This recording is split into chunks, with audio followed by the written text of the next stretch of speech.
ರಾಜ್ಯ ರಾಜಕಾರಣದಲ್ಲಿ ಸದ್ಯ ನವೆಂಬರ್ ಕ್ರಾಂತಿಯ ಸಂಚಲನ ಜೋರಾಗ್ತಾ ಇದೆ. ಕಾಂಗ್ರೆಸ್ನಲ್ಲಿ ಒಂದು ಕ್ರಾಂತಿಯಾಗುತ್ತೆ, ಇಲ್ಲ ಬಿಜೆಪಿಯಲ್ಲಾಗುತ್ತೆ ಅಂತ ಆಯಿತು. ಇದೀಗ ಜೆಡಿಎಸ್ನ ಸರದಿ.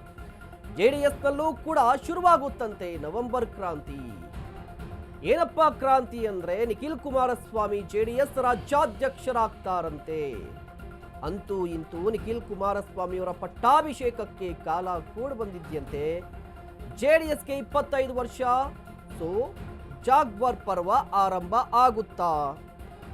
ನವೆಂಬರ್ನಲ್ಲಿ ಜೆಡಿಎಸ್ ರಾಷ್ಟ್ರೀಯ ಕಾರ್ಯಕಾರಿಣಿ ಇದೆ. ಈ ಸಭೆಯಲ್ಲಿ ನಿಖಿಲ್ ಕುಮಾರಸ್ವಾಮಿಯ ಪಟ್ಟಾಭಿಷೇಕ ಅನ್ನುವ ಮಾತಿದೆ. ಶಾಸಕರ ಜೊತೆಯೂ ಕೂಡ ಕುಮಾರಸ್ವಾಮಿ ಚರ್ಚೆ ನಡೆಸಿದ್ದಾರಂತೆ. ಕೋರ್ ಕಮಿಟಿ ಸಭೆಯಲ್ಲೂ ಕೂಡ ನಿಖಿಲ್ ಬಗ್ಗೆ ಪ್ರಸ್ತಾವನೆಯಾಗಿದ್ಯಂತೆ.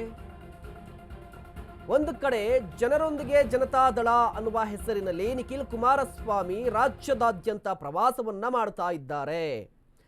ಮುಂದೆ ಬರುವಂತಹ ಜಿಲ್ಲಾ panchayat, taluk panchayat, local body elections, BBMP elections, ಈ ಎಲ್ಲ ಎಲೆಕ್ಷನ್ಸ್ಗೂ ಕೂಡ, ಆದರೆ ಮುಂದೆ ಬರುವಂಥ 2028ರ ವಿಧಾನಸಭಾ ಚುನಾವಣೆಗೂ ಕೂಡ ಜೆಡಿಎಸ್ ಈಗ ತಯಾರಿಯನ್ನ ಆರಂಭಿಸ್ತಾ ಇದೆ. ಈ ತಯಾರಿಯ ಭಾಗವಾಗಿ ಒಂದು ಕಡೆ ನಿಖಿಲ್ ಕುಮಾರಸ್ವಾಮಿ ಅವರು ರಾಜ್ಯದಾದ್ಯಂತ ಪ್ರವಾಸ ಮಾಡ್ತಾ ಇದ್ದಾರೆ. ರಾಜ್ಯದಾದ್ಯಂತ ಪ್ರವಾಸ ಮಾಡ್ತಾ ಇದ್ರೂ ಕೂಡ ಜೆಡಿಎಸ್ನ ಸಾರಥಿ ಯಾರು ಅನ್ನುವ ಪ್ರಶ್ನೆ. ಕಾರಣ, ಜೆಡಿಎಸ್ ಅಂದರೆ ನೆನಪಾಗೋದು ಎಚ್ ಡಿ ದೇವೇಗೌಡರು, ಅದಾದ ನಂತರ ಕುಮಾರಸ್ವಾಮಿ ಅವರು. ಸದ್ಯ ಎಚ್ ಡಿ ದೇವೇಗೌಡರಿಗೆ ಆರೋಗ್ಯದ ಸಮಸ್ಯೆ, ವಯಸ್ಸಿನ ಕಾರಣ ರಾಜಕೀಯ ಚಟುವಟಿಕೆಯಲ್ಲಿ ಭಾಗಿಯಾಗಲ್ಲ. ಕುಮಾರಸ್ವಾಮಿ ಅವರು ರಾಷ್ಟ್ರ ರಾಜಕಾರಣಕ್ಕೆ ಹೋಗಿದ್ದಾರೆ. ಹೀಗಾಗಿ ರಾಜ್ಯದಲ್ಲಿ ಪಕ್ಷ ಸಂಘಟನೆ ಕುಂಠಿತ ಆಗಿದೆ. ಸೊ ಒಂದು ಕಡೆ ಕಂಪ್ಲೀಟ್ ಆಗಿ ಮೈತ್ರಿಯಿಂದಾಗಿ, ಕಾಂಗ್ರೆಸ್ನ ಅಬ್ಬರದಿಂದಾಗಿ ಸೈಲೆಂಟ್ ಆಗಿರುವಂಥ ಜೆಡಿಎಸ್ಗೆ ಬೂಸ್ಟ್ ಅಪ್ ಅಂದರೆ ಉತ್ಸಾಹ ತುಂಬಬೇಕು ಅಂತ ಹೇಳಿದ್ರೆ ರಾಜ್ಯಾಧ್ಯಕ್ಷರು ಬೇಕು. ರಾಜ್ಯಾಧ್ಯಕ್ಷರು ಯಾರು ಅಂತ ಬಂದರೆ ನಿಖಿಲ್ ಕುಮಾರಸ್ವಾಮಿ ಅವರ ಹೆಸರು ಸಾಕಷ್ಟು ವರ್ಷಗಳಿಂದ, ಸಾಕಷ್ಟು ದಿನಗಳಿಂದ ಕೇಳಿ ಬರ್ತಾ ಇದೆ. ಆದರೆ ಅಧಿಕೃತವಾಗಿ ನಿಖಿಲ್ ಕುಮಾರಸ್ವಾಮಿ ಅವರಿಗೆ ಪಟ್ಟವನ್ನು ಕಟ್ಟಿಲ್ಲ.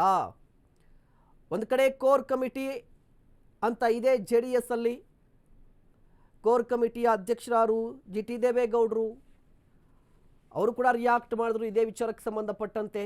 ಬಟ್ ನಿಖಿಲ್ ಕುಮಾರಸ್ವಾಮಿ ಅವರು ರಾಜ್ಯಾಧ್ಯಕ್ಷರಾಗ್ತಾರಾ ಅಂತ ಹೇಳಿದ್ರೆ ಕುಮಾರಸ್ವಾಮಿ ಅವರಿಗೆ ಒಲವಿದೆ, ಮಾಡಲೇಬೇಕು ಅಂತ ಹೇಳಿ. ಆಗುತ್ತಾ ಅಂತ ಹೇಳಿದ್ರೆ ಗೊತ್ತಿಲ್ಲ. ಜೆಡಿಎಸ್ ಅಲ್ವಾ, ಏನಾದರೂ ಆಗಬಹುದು ಅಂತ. ಜಿ ಟಿ ದೇವೇಗೌಡರು ರಿಯಾಕ್ಟ್ ಮಾಡಿದ್ರು, ನಿಖಿಲ್ ಏನಾದರೂ ರಾಜ್ಯಾಧ್ಯಕ್ಷರಾದ್ರೆ ಬಹಳ ಖುಷಿ ನನಗೆ. ಕಾರಣ, ಯುವ ಮುಖಂಡರು, ರಾಜಕೀಯದಲ್ಲಿ ಸಾಕಷ್ಟು ಅನುಭವ ಇದೆ, ನನ್ನನ್ನ ಗಣನೆಗೆ ತೆಗೆದುಕೊಂಡಿಲ್ಲ ಅಂತೇನಿಲ್ಲ, ಬಿಡುವಿಲ್ಲ, ಕಾರ್ಯಕ್ರಮದಲ್ಲಿ ಭಾಗಿಯಾಗ್ತಾ ಇಲ್ಲ ಅಷ್ಟೇ. ಜಿ ಟಿ ದೇವೇಗೌಡರು ಕುಮಾರಸ್ವಾಮಿ ಅವರಿಂದ ಒಂದಿಷ್ಟು ಅಂತರ ಕಾಯ್ದುಕೊಂಡಿದ್ದಾರೆ. ಅದಕ್ಕೆ ರೀಸನ್ನೂ ಇದೆ. ರೀಸನ್ ಏನು ಅಂತ ಹೇಳಿದ್ರೆ, ಜೆಡಿಎಸ್ ಪಕ್ಷದ ಶಾಸಕಾಂಗ ನಾಯಕ ಯಾರು ಅಂತ ಬಂದಾಗ ನಿಖಿಲ್ ಕುಮಾರಸ್ವಾಮಿ ಅವರು ಜಿ ಟಿ ದೇವೇಗೌಡರಿಗೆ ವಿಶ್ ಮಾಡಿದ್ರು. ಬಟ್ ಆಗಿದ್ದೇ ಬೇರೆ. ಅವತ್ತಿನಿಂದ ಜಿ ಟಿ ದೇವೇಗೌಡರು ಒಂದಿಷ್ಟು ಪಕ್ಷದ ಚಟುವಟಿಕೆಯಿಂದ ದೂರ ಉಳಿದಿದ್ದಾರೆ. ಇವತ್ತು ನಿಖಿಲ್ ಕುಮಾರಸ್ವಾಮಿ ಅವರಿಗೆ ಪಟ್ಟ ಅಂತ ವಿಚಾರಕ್ಕೆ ಸಂಬಂಧಪಟ್ಟಂತೆ ರಿಯಾಕ್ಟ್ ಮಾಡಿದ್ರು ನೋಡಿ.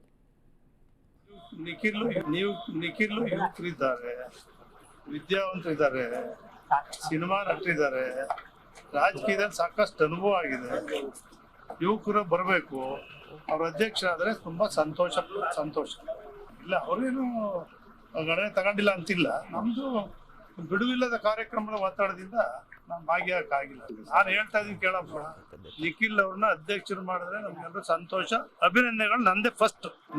ನಿಖಿಲ್ ಯುವಕರಿದ್ದಾರೆ, ವಿದ್ಯಾವಂತರಿದ್ದಾರೆ, ಸಿನಿಮಾ ನಟರಿದ್ದಾರೆ, ರಾಜಕೀಯದಲ್ಲಿ ಸಾಕಷ್ಟು ಅನುಭವ ಆಗಿದೆ. ಯುವಕರು ಬರಬೇಕು, ಅವ್ರ ಅಧ್ಯಕ್ಷ ಆದ್ರೆ ತುಂಬಾ ಸಂತೋಷ.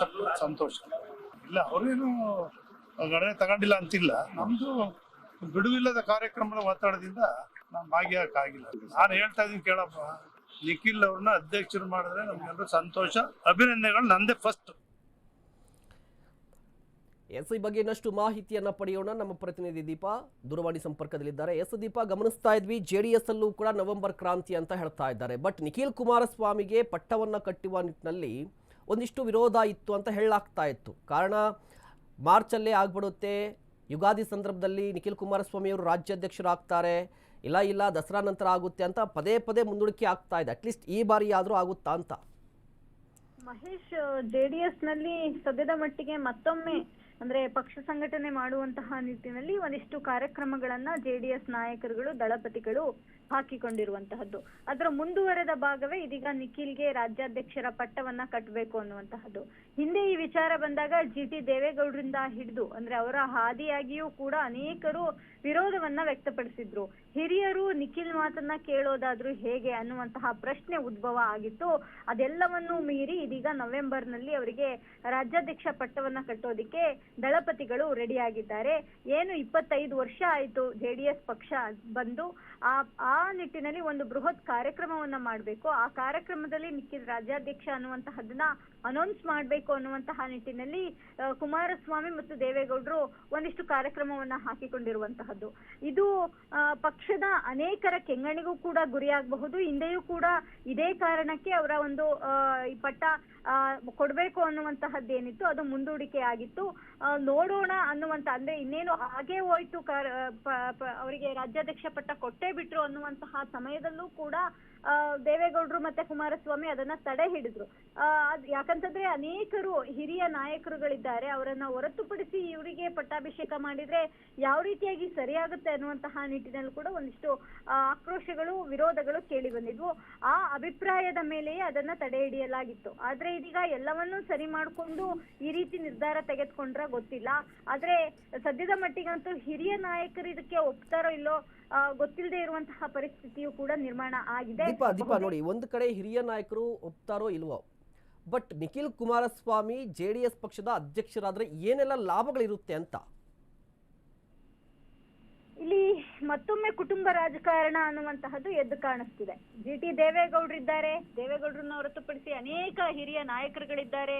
ಈ ಬಾರಿ ಗೆದ್ದವರಿದ್ದಾರೆ, 3 ಬಾರಿ ಸೋತ್ರೂ ಕೂಡ ನಿಖಿಲ್ಗೆ ಮತ್ತೊಮ್ಮೆ ಪಟ್ಟಾಭಿಷೇಕ ಮಾಡ್ತಾ ಇರುವಂತಹದ್ದು ಬಹುತೇಕವಾಗಿ ಏನೂ ಅಲ್ಲ, ಅದು ಮೇಲ್ನೋಟಕ್ಕೂ ಕೂಡ ಸ್ಪಷ್ಟವಾಗಿ ಕಾಣಿಸ್ತಾ ಇರುವಂತಹದ್ದು ಕುಟುಂಬ ರಾಜಕಾರಣ.